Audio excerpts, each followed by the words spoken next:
After the little thing, Domi said, "We love your voice. Will you please be May?" And obviously the most magical experience in my entire life. What an amazing movie. I loved it so much. Rosalie, I want to start with you because this is your first major feature film.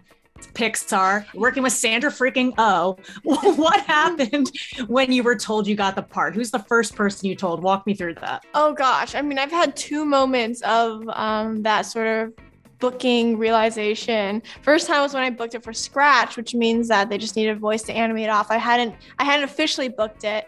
So when she was 12. Yeah, I was 12 years old when that first happened. And they just gave me an email, and like we were super excited, but we were so confused as well.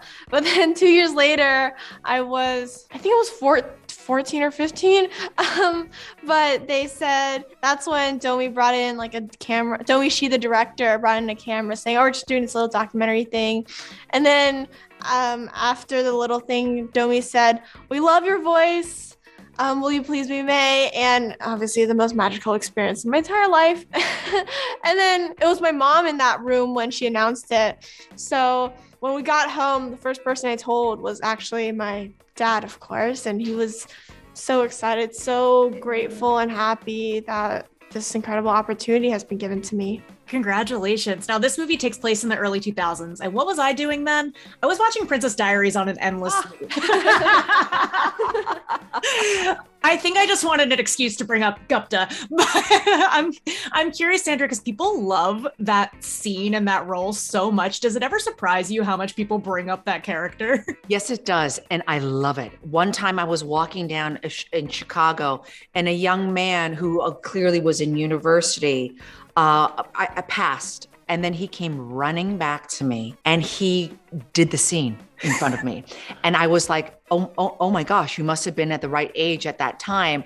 I really loved it. You know, Gary Marshall working with her, and then him, and of course, Julie, the great Julie Andrews, to be able to be free to kind of do the comedy that I wanted. I'm so happy that it resonated for you. I love it. Just like, so good. Now, I love Four Town. I thought that was so hilarious because it reminds us of just like everyone has that artist or that band they gravitate towards. Who was that for you? Who was the artist or band, maybe now or back then, who you would freak out like Mei Lee to see? Oh my gosh, literally anything K-pop, boy band or girl band. For girl bands, it's like Twice, Blackpink, Red Velvet, Dreamcatcher, Stacy. For boy bands, it's BTS, 17, NCT, EXO, and so many more. I literally can go on, and I would fangirl over every single one of them if I got to meet them in person. You know, during that exact time in my life, my band was Duran Duran. You know, a lot of Britpop that happened. So, you know, that was probably my fangirldom. I love that. I still listen to Rio on a loop. Well, thank you so good. That is my time. Thank you so much. So lovely talking to you both. Thank you. Bye.